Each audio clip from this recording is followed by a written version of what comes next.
I mean, where to start with the Sri Lanka? Oh my God. It's quite frightening, but also exciting.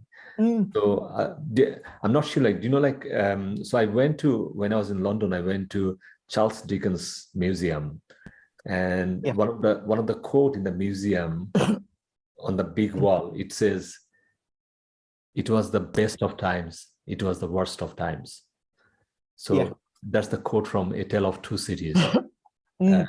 Um, so it looks like, the Sri Lanka, it kind of reminds me Sri Lanka, it's the best of time and also it's the worst of time as well. Mm. It is, and especially like living away, like being a diaspora member on and off in one sense, it's a mix of emotions as well. Like, I mean, like you don't know where to start, where to begin, and also to get your head around what's happening. So the good thing for me is I have friends in different layers of the society, like from tuk-tuk drivers to people who are quite higher up in the system as well. So you get different viewpoints from people and different ideas, but then also then the history sort of worries like, I mean, like in 87 89, like they killed the leader of the JVP, and then in 2009 they killed the LTT leader and his whole family, and then you worry about violence, and that's where my head was at some level. Like, I mean, as long as it doesn't go into violence, then we can keep hope. So what I gather is, is he acting president now? So the prime minister is acting like a president now, because that's the constitution, isn't it?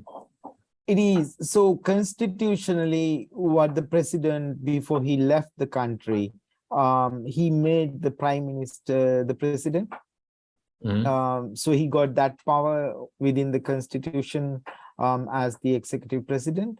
So that's what happened. But then the question then becomes like, will he step down and pave the way for a different president?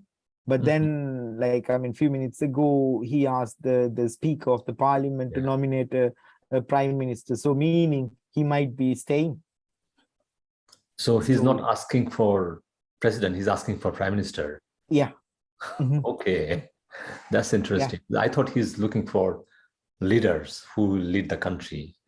So he's quite willing to lead the country now.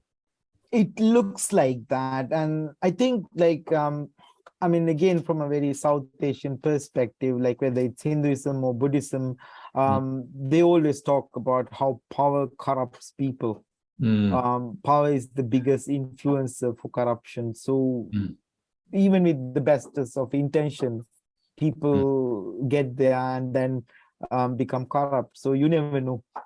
I mean, especially, I mean, he's not like pro-Paksa group. I mean, he came from the opposition party and then co-opted with this Paksa's government.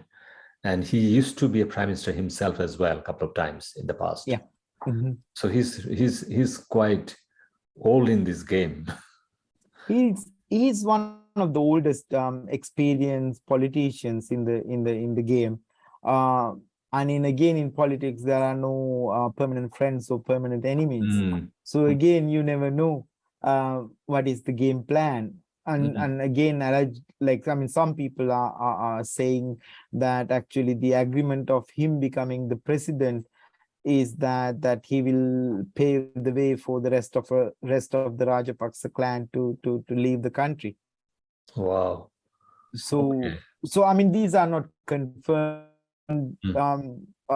points, but these are opinions by people.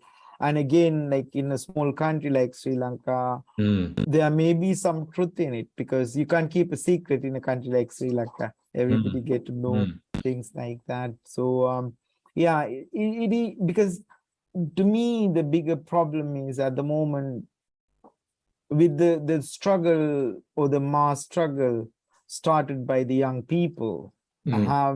evolved into 3 levels now.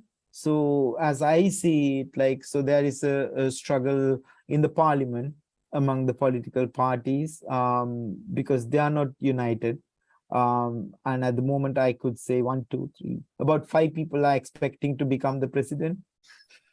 And you think like, yeah, so so that's happening. So there is a political struggle among parties in the parliament, and then struggle within the society, which can be again break down into 3 levels. The biggest one is the economic struggle. Like, I mean, at the moment, the severe shortages of fuel and essentials and medicine creates a huge challenge. Like this morning, I was talking to one of my friends. He had a kidney transplant, and he got to go to the doctors every week for tests and things like that. And normally it's about 5 kilometers, and it took him more than 2 hours to get there.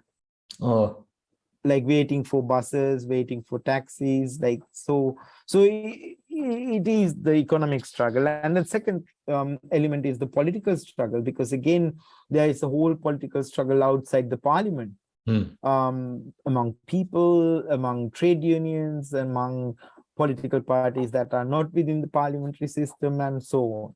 And the third one I find quite interesting is the struggle for the legitimacy. Right, like, I mean, the mass struggle doesn't have that legitimacy. Like, I mean the big question is, like, can they speak on behalf of everybody in Sri Lanka? So there is a struggle for legitimacy. And then the third level of the struggle I see is the struggle between the society and the political establishment, which creates a big division. Because as I said, like, I mean, the young people who started the protests and the struggle versus these old, I mean, the 5, 6 people I mentioned who want to become the president, they are all above 55 years of age. So they are like, can be considered as old people in one sense.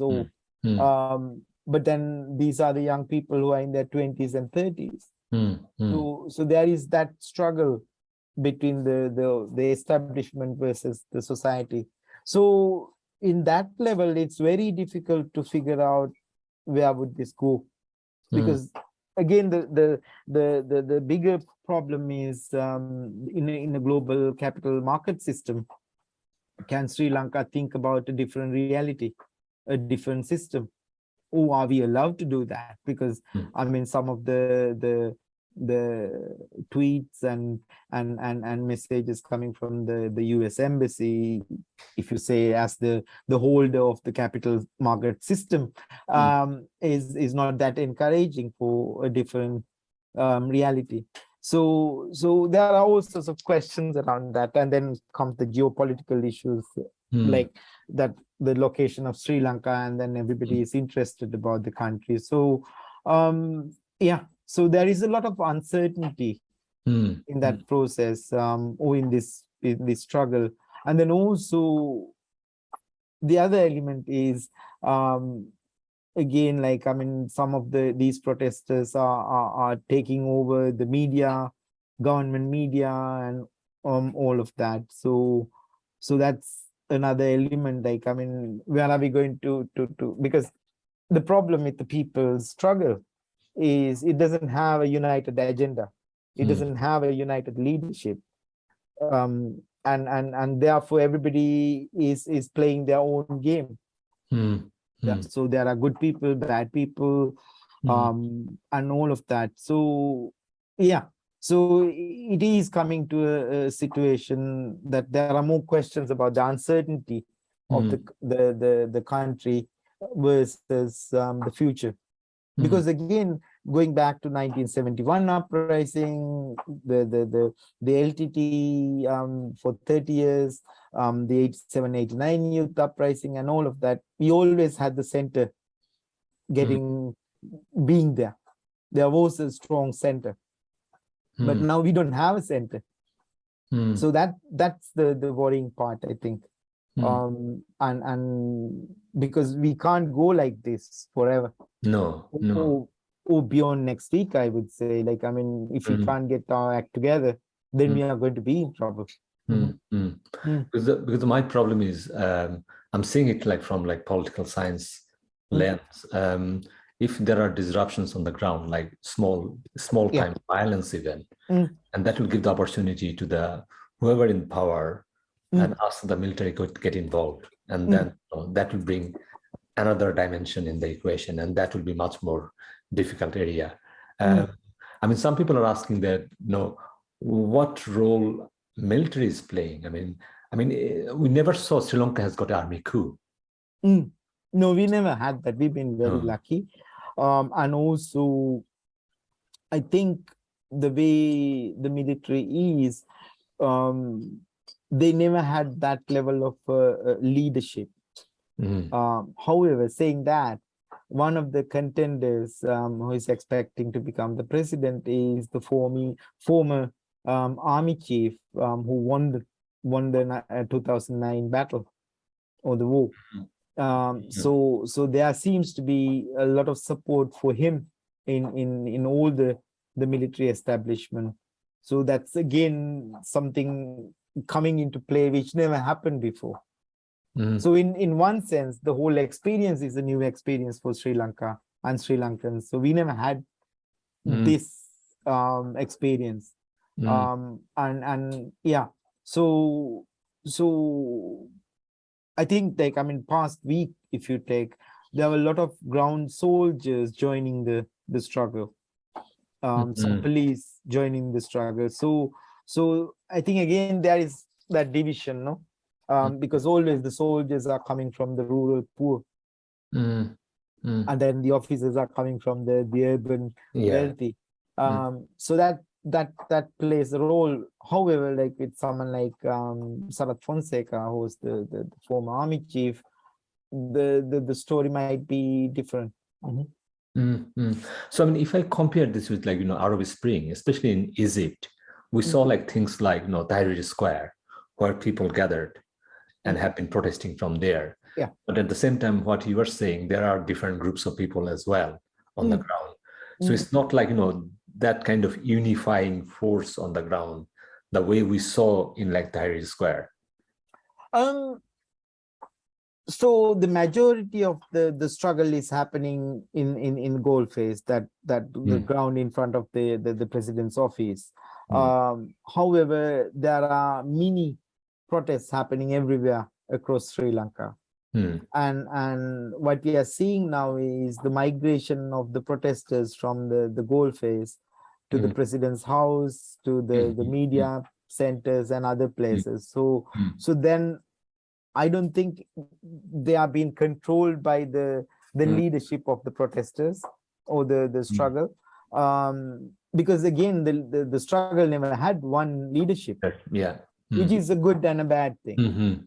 Right? Because again, like it had that natural evolutionary process, and you could see some of the young people are actually naturally becoming leaders, because I mean, even taking over president's palace or president's house, I mean, the original or the first people who entered the place, they didn't actually destroy the place or anything. Like they even had like about $150,000 worth of money, and they collected it and gave it. So there was no stealing or anything. However, after that comes the people who doesn't necessarily are part of the struggle, but then who are there for various different reasons. Like some are there for the kick, some are there for the excitement, some are there for the observation, like, oh, want to see like how did the president lives here. And so everybody then came behind that, had different intentions, I would say. So that's a bit worrying, because I mean, with the Arab Spring in Egypt, we did not see that kind of movement. People are moving from one place to another place, because then that can create other byproduct of this thing. And the problem is the guys who are in power, they were powerful people. The Paksa family is very powerful. So obviously they had people around them as well. and they can throw lots of money on the ground. So are you expecting that kind of dynamism kind of bringing up as well? Because it's a point, isn't it? If you talk about any revolution, any kind of an uprise, we saw it can go, all over the places. Yeah. I think with Gotabaya Rajapaksa, he didn't have the experience to be a president. But the current president or the acting president is much more experienced and very cunning.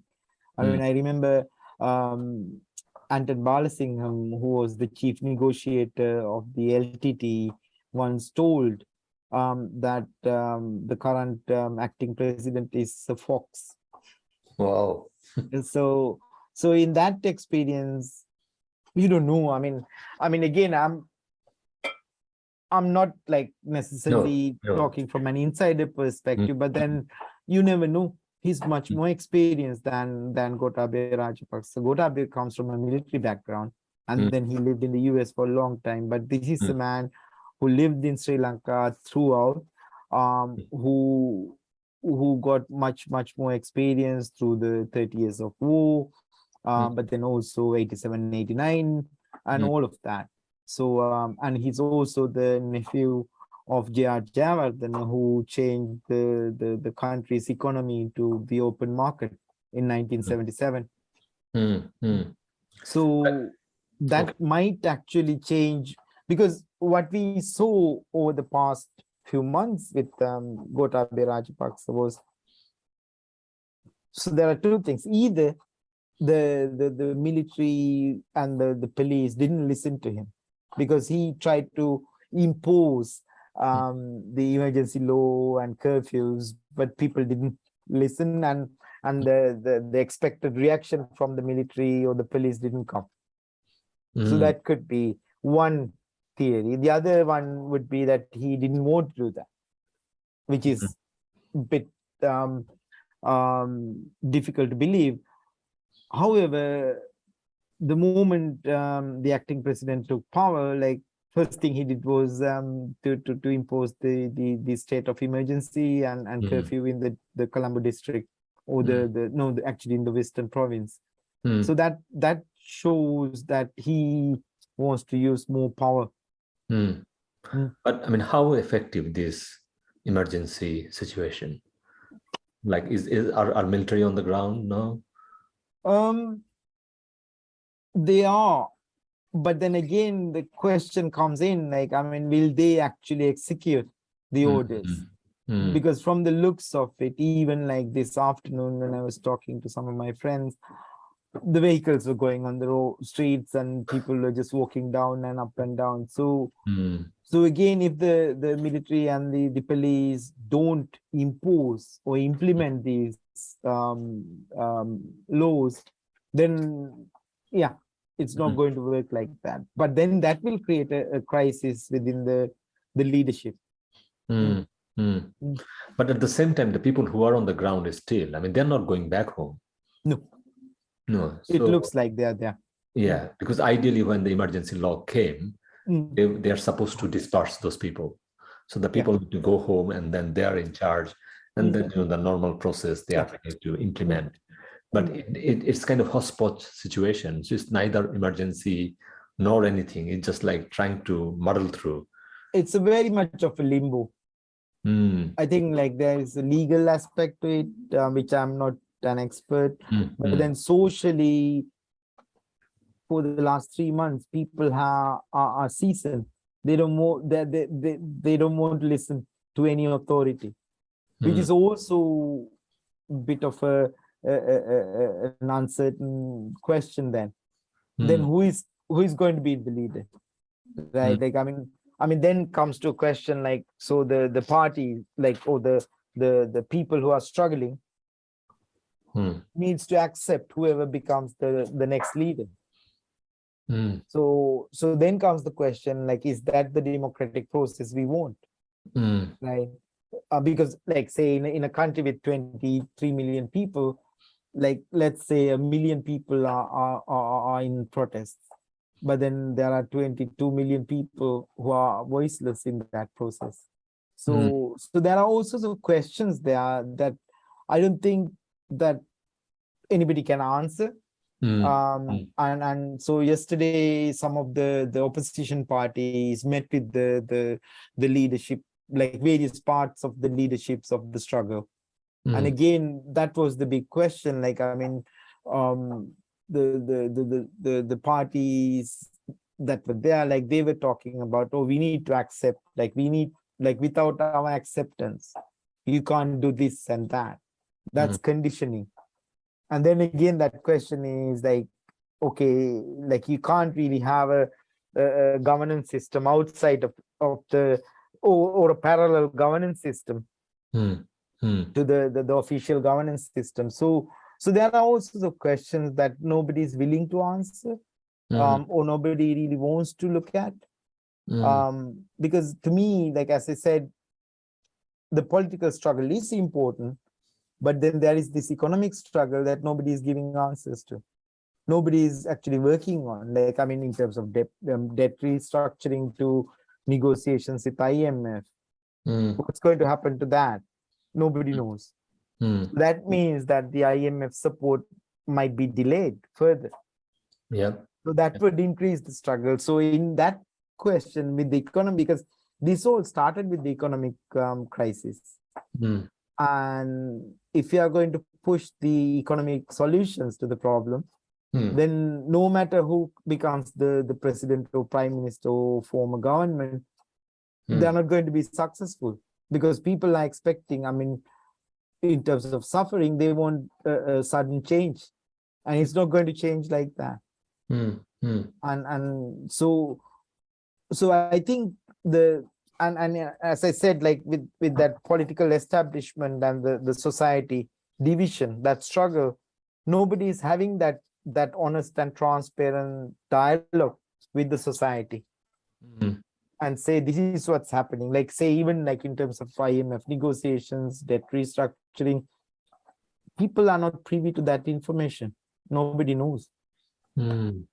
So in a situation like, especially in a crisis like this, you got to be transparent. I mean, my experience being a humanitarian worker, that's what you do.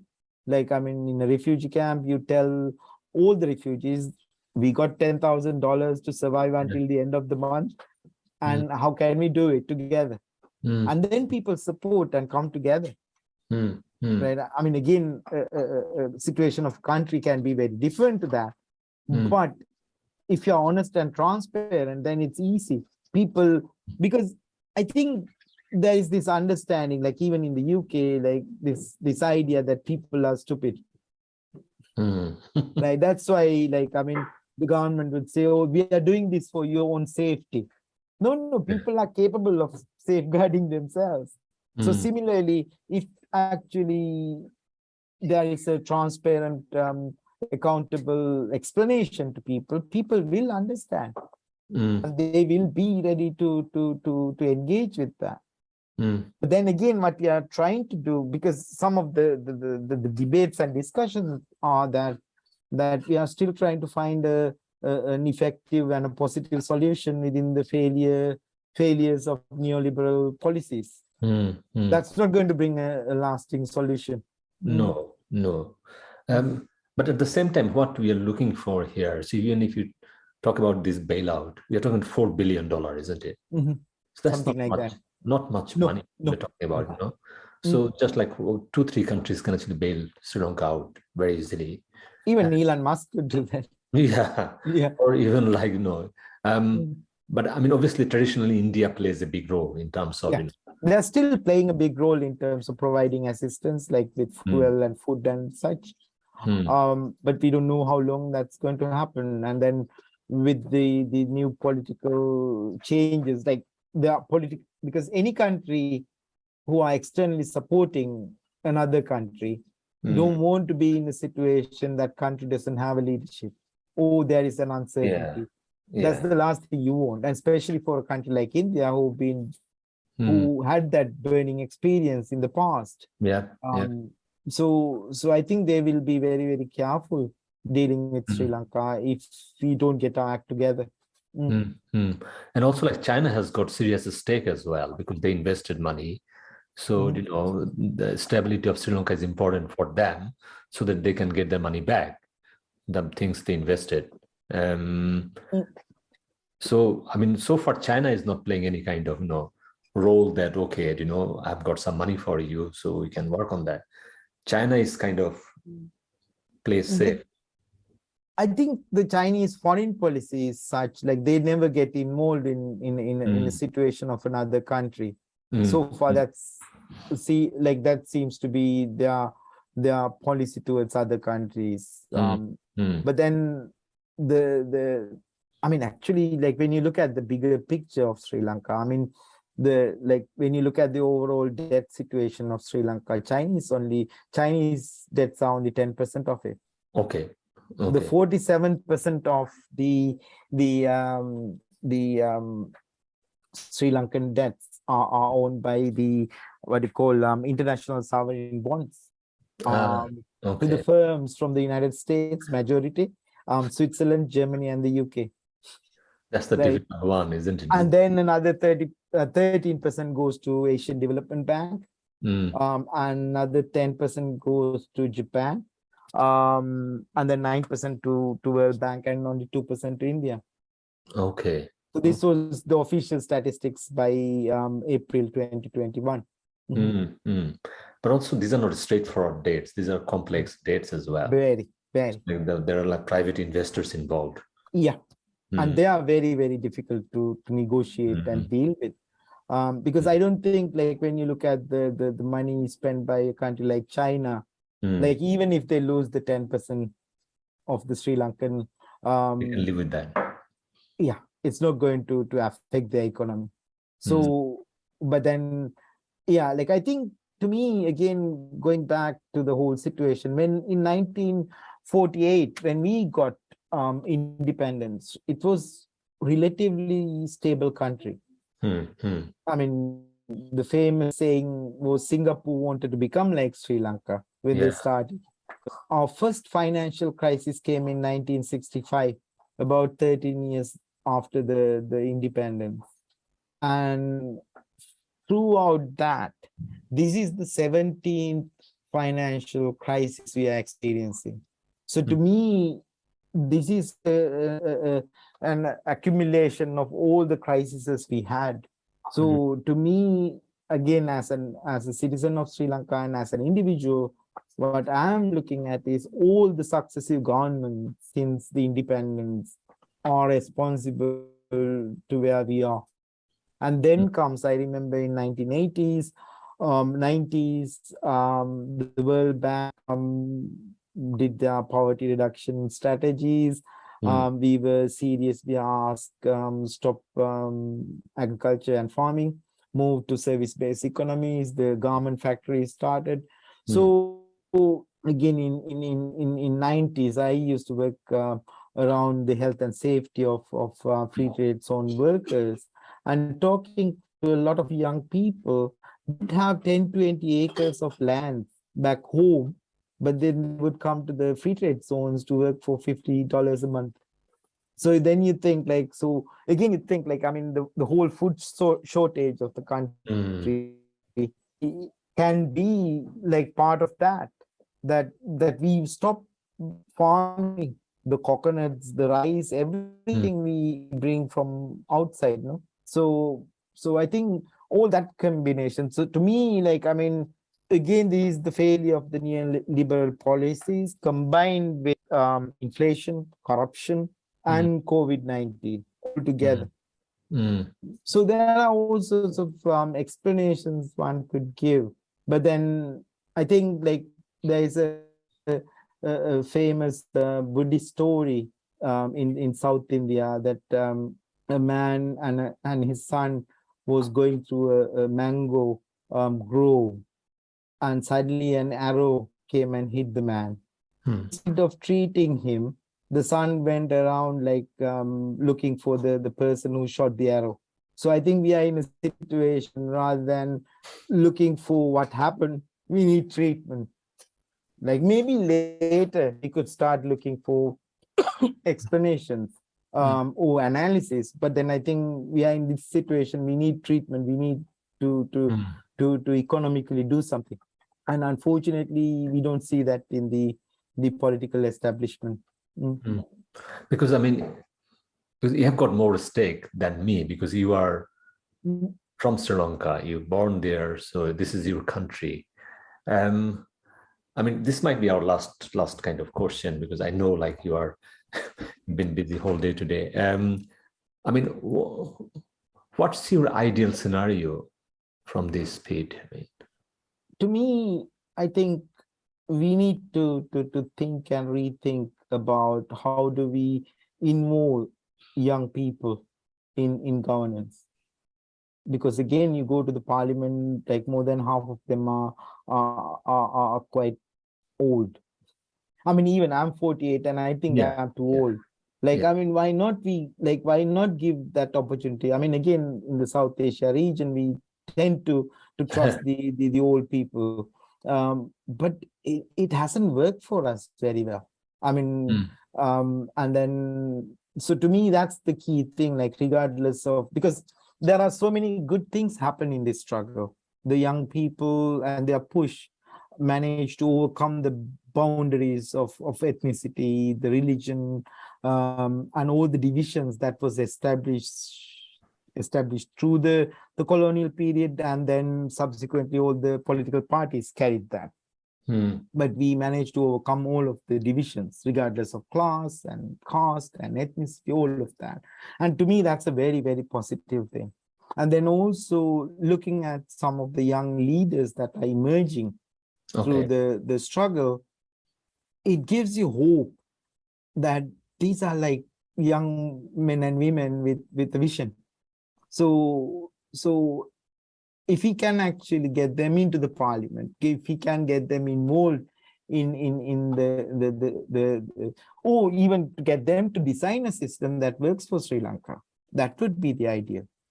And I think being a small country with 23 million people, we can easily turn this around. But that needs determination, that needs commitment, that needs not just a single individual, but a leadership, group of leadership that is humble, that's compassionate, and that's willing to learn from their mistakes. I think to me, that's the ideal situation, because again, looking at the past 70, 75 years, we never had a leader who was humble enough to accept and acknowledge their mistakes. We never had a leader who was compassionate enough, like not in a sympathetic way, but feel the pain of their people. Because at the end of the day, in a democratic system, you might get the majority of votes. And the moment you become the president or prime minister, you are not only serving that group of people who voted for you, you are serving everybody in that country. You know? And to me, and again, that's the democratic process that we have to accept. Because again, I remember when a lot of my friends in the United States kept saying, oh, Trump is not my president. No, he is. You might not have voted for him, but he is your president, right? So similarly, we might not agree with the leadership, but as long as they are being elected properly, we need to follow that and do our part. And I think especially my generation and the older generation, to me, we need to take our responsibility as well, because we all are responsible for what is happening right now. Nobody could say, oh, it's other person's responsibility. No, we all are. We all have to take responsibility of the problem or the challenge or the crisis. And when we acknowledge that, then we can start looking for solutions. Right? So it's not, to me, like, again, when you look at the word responsibility, means that your ability to respond. So how are we going to take that and respond to this situation? And this needs like long thinking, debate, discussions, which is happening within the struggle as well. And that needs to be brought into. And I think what happened is a lot of political leaders are scared to meet with the struggle because they know their mistakes. They know they have been rejected. Because, I mean, the whole thing started as go home. But at the same time, there were sentiments that actually 225 people has to go home. Yeah, yeah. So it means that there is, I think, in one sense, like, I mean, as we discussed earlier about the people not listening to emergency laws and curfews, is that there is no trust between people and the government. I think that has been broken, and that goes to Rajapaksa regime. They've broken the contract between people and the government, and I think if anybody could repair that or establish that, they need to bring these young people into the government. When I say government, not necessarily the parliament per se, but to the governance structures. And then also, I think, like, another element is there are a lot of people, including people like me, who are willing to go back and do our bit. Like, I mean, I've been trying to go back to Sri Lanka since 2010. And because I don't have a high school degree or high school qualifications, the university system in Sri Lanka can't hire me. Right, because we are still following the colonial regulations. Yeah. Right. So we need to sort of think about changing certain policies and practices that suits to the current problems, current situations and conditions. Unless we do that, like, even if we do that, I think, like, it'll take another 5-10 years before we emerge to before we get to a level where we feel like, okay, now the country is stable. Because even in the short term, we have to take more loans to survive. But then in that, like, we need to think about what's our long-term plan. We need to have at least a 25-year plan for the country in terms of economic development, in terms of education, in terms of health, and how do we do governance. But again, the problem of democracy is that we don't think long term. It's all about the election cycle. In the UK, like, it's the 4-year cycle, so nobody wants to think about a 20-year plan. No. So in the same way, in a country like Sri Lanka, there is, so thinking long term can become a problem within a democratic system unless we agree that whoever comes into the government through the democratic process wouldn't change certain principles of policies. And again, that needs to be discussed within the parliament and agree upon. And so I think there are a lot to be done. And I think that there is also an element that we never had an independent movement. Sri Lanka got freedom simply because the British Empire couldn't handle it, because it was too little and they lost India. Yeah, they just fled. And they just gave it to us. So in that sense, to me, this struggle represents a real independence movement. In that sense, we overcame the colonial divisions of ethnicity, religion, caste, and everything else. So I think, as you said at the beginning, it is very exciting that we got this opportunity, but how do we use this opportunity? It is a question. And then on top of that, me, like, as I'm an outsider in one sense, being a diaspora, I don't have the 100% right to tell anything, because what I always been maintaining is whatever my friends or people are doing, I'll assist, I'll support, but I'm not going to tell what to do.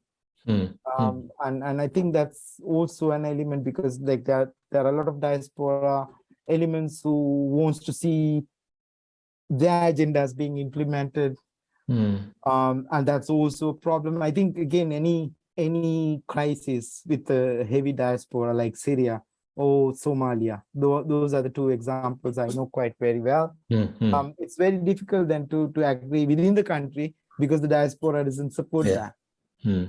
So there are various different elements, and then obviously you have the European, North American interest, then you have the Indian interest, you might have the Chinese and Japanese interest.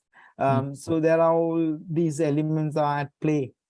I mean, that kind of makes sense. I mean, that's quite also like kind of philosophical understanding about, our human condition. Because I mean, though Sri Lanka is in a kind of crossroad, but at the same time, everything will not be changed tomorrow or like next week or next month. It's a process, and people have to have the passions.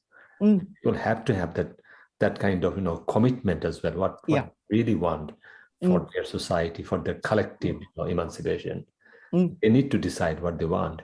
So it looks like the old guards are still active.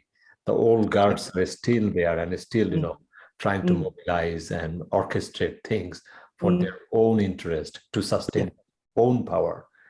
But it's a kind of situation where it can tip, but at the same time, even if it tips over, it will take time, and it's a process, and everyone has to have that goodwill for their own country. No, it is, because like I mean again, growing up during the 80s and 90s with seeing a lot of violence, this is very, very commendable that the whole people struggle kept away most of the time from violence. To me, that's a big achievement. And if we could use all the non-violent means, like whether it's mass protest to legal means to social pressure and all of that, then I think we have hope. I mean, so that's the worry people like me or in my generation always have, because we've seen enough violence, we've seen enough killings of people, and that's the last thing we need. And as you said, like with the old guard doesn't wanting to leave the power, that's what always they do. They want violence. The moment there is violence, it's easy to control. And so far the people's struggle have been wise and careful and patient. But then again, then the question is how long they can hold on to that. And that's very, very difficult, because it's the emotions and the feelings of people, and there are all other things comes, and that's very unpredictable, because human nature is such that we can't really predict. And in many ways hope is vital, to think like, okay, like be hopeful and be like that will have a positive change. With this like non-violent movement so far, I mean, it's working, isn't it? So the most powerful leader left the country, the family trying to flee the country. It's working, isn't it? So I mean, they have to have that kind of passion, stick together. And it's working. And if they stay together a bit longer, more positive things can actually come out from this. But then it also requires, like, I mean, when you look at the example of the Gandhian movement, like, I mean, there was that charismatic leader holding things together for a long time. But then in a people struggle, as I said, there's no one leadership, which is a good thing in many ways, because I think with social media and with, I mean, imagine if Gandhi lived today, like, I mean, he would be destroyed in social media, no? So it's very difficult to have one charismatic leader. But then if the current leadership in the struggle can come together and establish that consensus of nonviolence, that would work. That would be the most effective way. But saying that, like, I mean, like even today, like I think one person got killed in certain clashes, and some people are in hospital. So how long people would be patient in situations, because these are somebody's husband, somebody's sons, daughters, all of that, no? I've seen that in the Northeast War, and I've seen that in 87, 89 situation. So yeah, so suddenly then comes the emotions, and that's why it can be very difficult to hold it. I'm not sure like whether I sound more positive, because I think they got successes. It's not the whole movement was successless. There were successes. Oh yeah. So it looks like that structure worked and is working.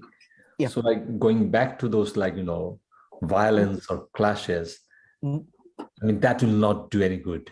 I mean that will derail the things they achieved so far with all those sacrifice. Yeah, it's a big thing. I mean, why we will destroy this thing.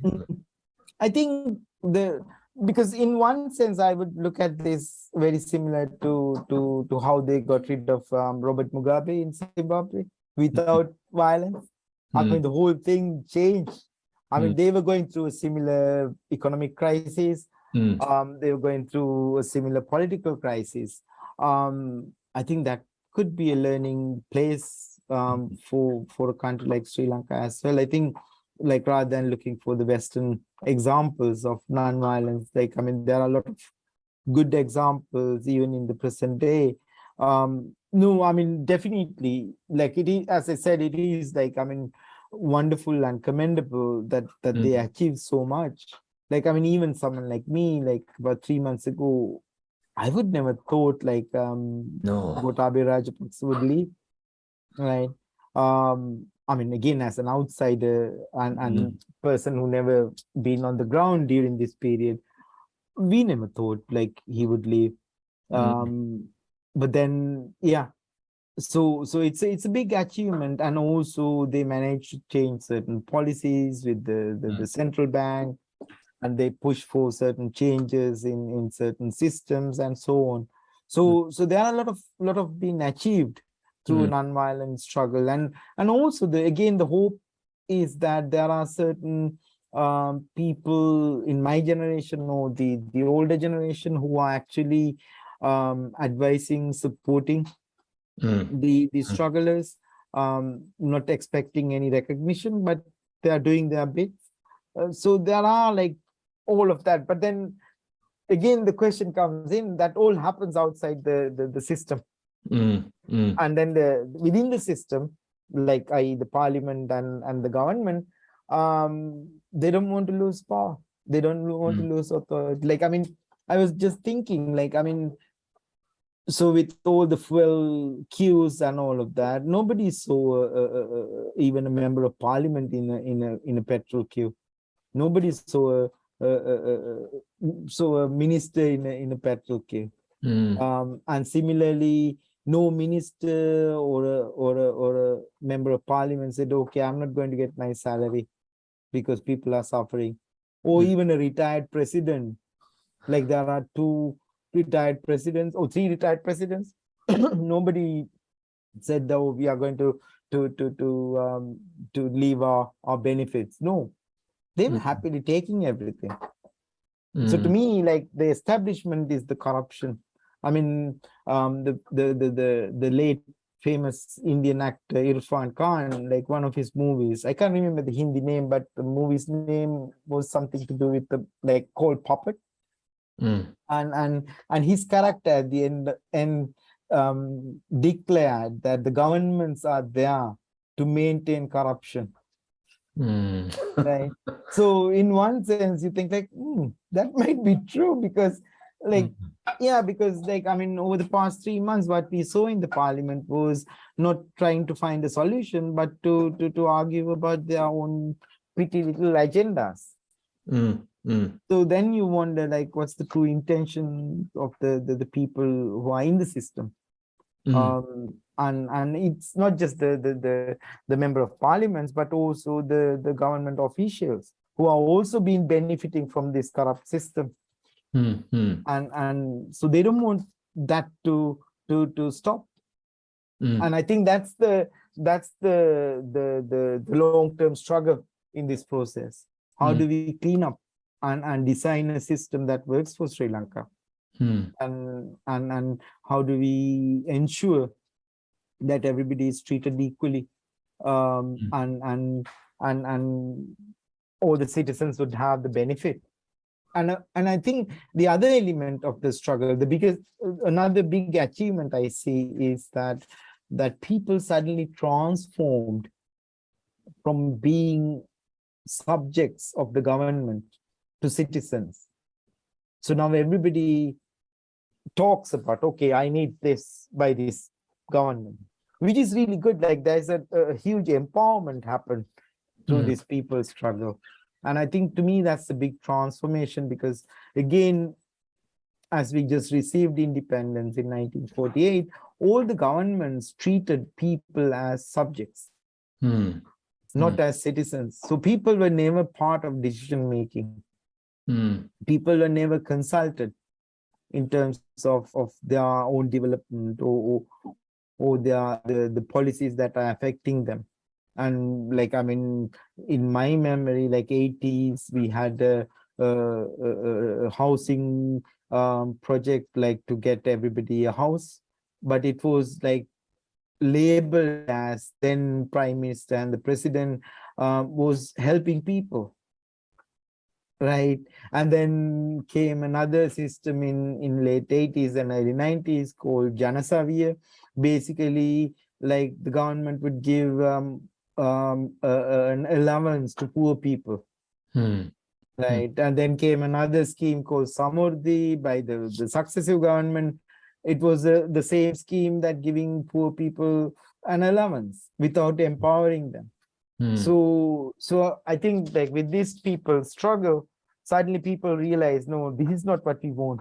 We are not waiting for the government to come and tell us what to do or decide our fate. And especially among young people, that awareness is there, that awareness is deep-rooted. And that's why I keep telling about, like, why don't we give them the authority? Why don't we transfer the old guard to let the power go to the young people of the country? Because again, when you look at all the political parties of the country, like, I mean, they are about 55 years of age, and there are no secondary leadership. Right? I think people had enough of having presidents and prime ministers' sons as secondary leadership. No. Right? Why not somebody from a rural village become a minister? Why not somebody like from a good university education become a president? Right. So I think these are the questions and are legitimate questions that people would have. Because again, there is that social struggle within then comes that whether the middle class who've been enjoying all the benefits of the system, would they be happy to transfer power to somebody who is not representing the same class? And among young people, that is there, but among the older generations, that may not be ideal.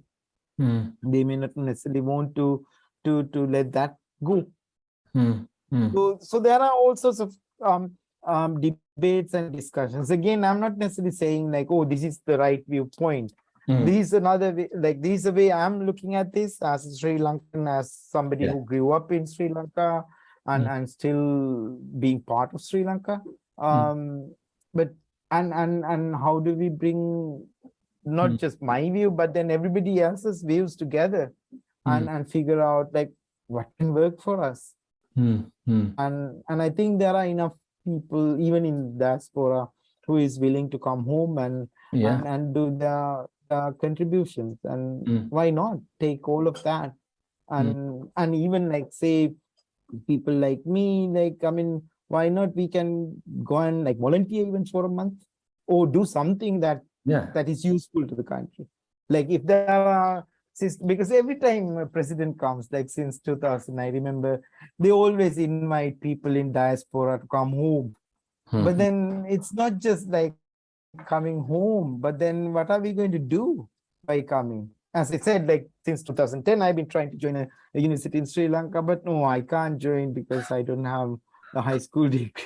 So, my advanced level certificate. How does that work then? So, so if you are going to get everybody involved in a process like that, then I think we need to think about how we bring people together. And I think so far the young people in the struggle are capable and they are doing that. And then the question for me is like, can they be heard within the system? I mean, a couple of things came out from your like discussion. I mean, two things I really liked. One is like your understanding about this idea about, citizenship. Suddenly, the subjects became aware of, their right, their power. So this country belongs to them as well. So they are part of that polity. And the second thing we saw, like, all the ministers, all the former ministers, former presidents, it seems they're totally detached from that citizenship, isn't it? So it looks like when people rose up and demanding their citizenship, these people are just like, kind of recoil. Even like people don't see them, they are not in the queue in the like petrol pump. They're not traveling with any like normal road. I mean, so they are somewhere. So I think that's a good sign, because that's the success story. So the consciousness that, we can change this current status quo, which has been like since the post-independence, it's just not working. It just, this is the culmination, perhaps. This is the time. And people think that, there are constitutions, there are law. I mean, no, we know like law and constitutions always belong to the ruling class. But you can see like, so this president just fled, and people say, oh, he was supposed to resign fast.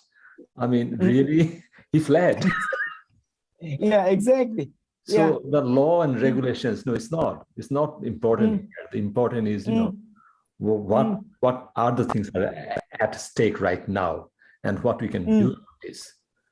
Because if you don't do that, if you don't seize that moment, then that's it. Opportunity is gone.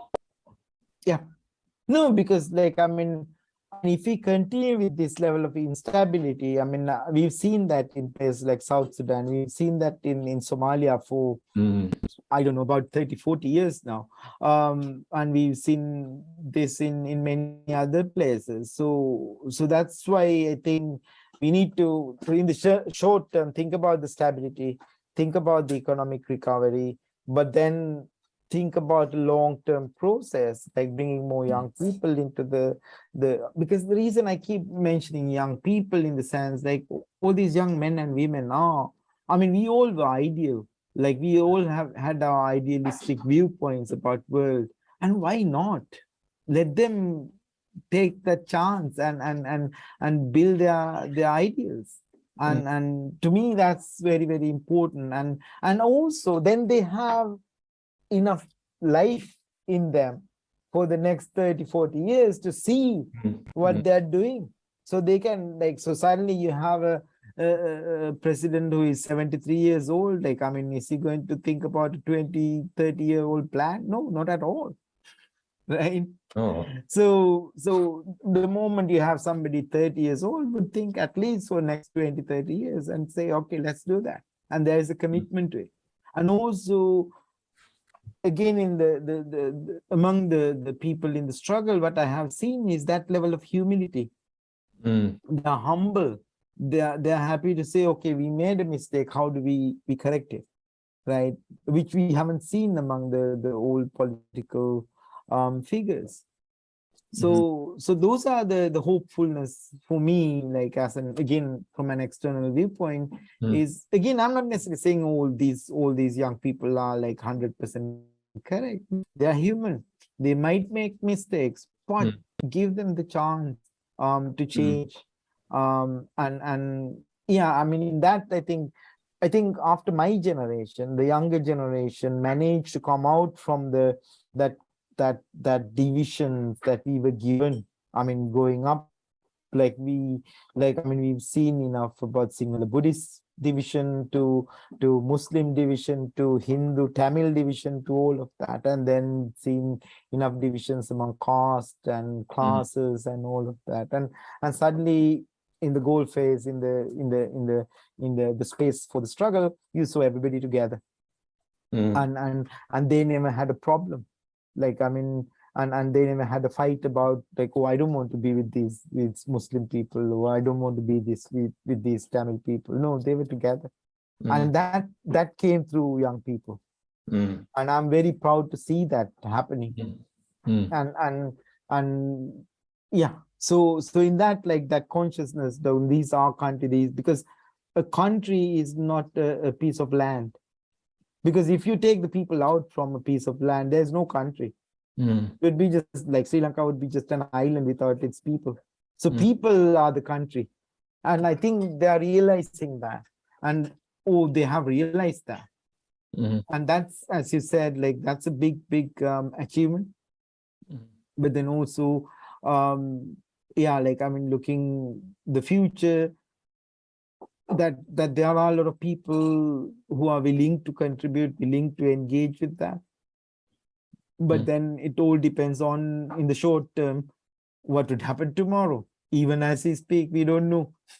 No. That's the interesting, or the uncertain element of this process. I mean, thank you so much. We had a good conversation. Because this is very insightful, and also, it's like more, because we always want, the clash, the fight, political wrangling, and stab each other.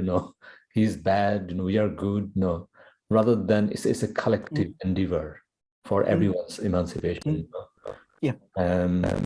So, like, I mean, no one is free. I mean, unless everyone is free. So I think it's a collective thing we are looking here. I think these are not complex talk we are doing. These are just humankind talk, and there is hope there.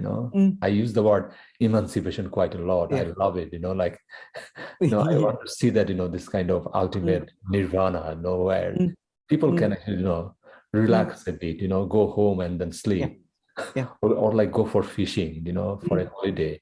So that's the nirvana I'm like looking for. Why only the super rich will have that kind of life? But that's to me, that's that we got this from the wrong end in terms of the capital marketplace. Like, I mean, after the Cold War, we are stuck with one system of global economy. And like, I mean, even in the UK, like, I mean, you start going to school at the age of 5, and then you retire at the age of 67 or 70.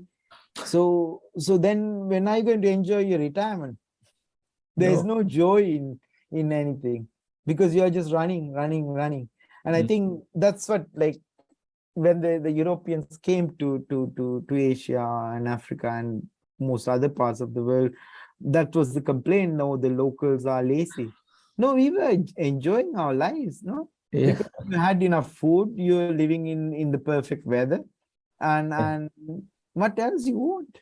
Yeah. Because at the end of the day, we are doing, like, I mean, yeah, like, I mean, the small stories that the British missionary walking down the beach saw this young man just enjoying himself, and asked, like, oh son, why are you not going to school? And the boy asked, like, for what?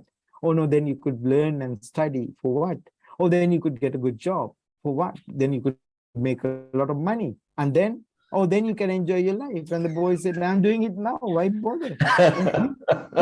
So this whole, because the capital market system is about selling dreams, no? So I think what we are seeing, especially in southern India now, is a lot of young people who got their university degrees are going to the rural. Yeah. Because they have access to internet. They can set up their businesses from their small village, and you could send the mangoes from your small village to the global market. So you don't have to be in the urban centers to enjoy life.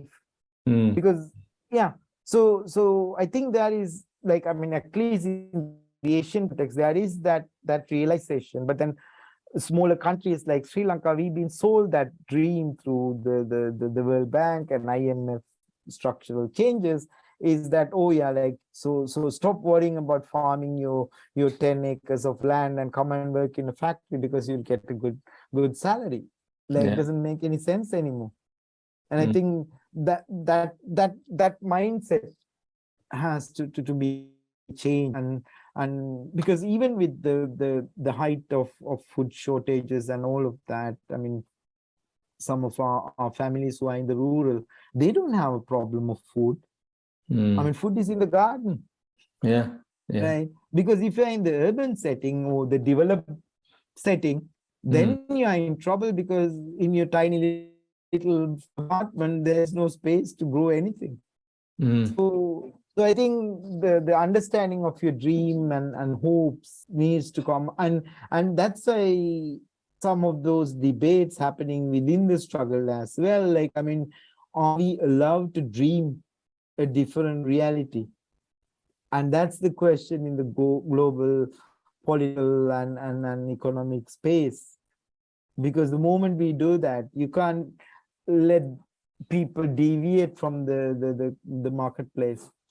And I think that's an interesting global situation, because, like, I mean, we are seeing a similar struggle happening in Honduras as well. People struggle and all of that. And so I don't think, like, it's just unique to Sri Lanka, but then I think it's part of the failure of the global capital marketplace, which we are not realizing, because still being sold that dream. No? In a Sri Lankan case, I think we got that opportunity to change the leadership, like design our own system that works for us. We need a leadership in Sri Lanka who is wise enough to understand these global politics and regional politics as well. And I think, again, being a Buddhist country, why not follow the Buddha's advice on the middle path? You're friends with everybody, you're helping everybody, but don't fight with anybody. I think that would be that should be the foreign policy of a country like Sri Lanka, which we never did. I mean, I don't want to add anything after this, very very insightful, your last bit. But I mean, thank you so much. I mean, you made some time for me, like in your busy day today. It's an absolute pleasure, always. It's a pleasure. But I think, it's good. We are good friends to each other as well. Hope we'll meet each other one day. Yeah. You are always welcome to come to Scotland. Scotland is nice. I feel like better here. It's quiet, it's peaceful. People don't bother you much. I was in London. I was horrified. Oh my God. Even the tube, when you travel by tube, I mean, the noise it makes, it's like dystopian world live. And you can see everyone is miserable in the tube. I mean, nobody looks happy. Everyone's detached. Everyone is miserable, and everyone is like, like the next day, and then paying the bill, and that's their life, and just burn themselves out. I mean, it's a city of tragedy. It's not city of joy, and we are allowing this to happen in front of our eyes. Thank you so much. I mean, Janaka. So I'll let you go. So All thank right. you so much. Okay. Thank you very much. Have a good evening. See you later. Bye.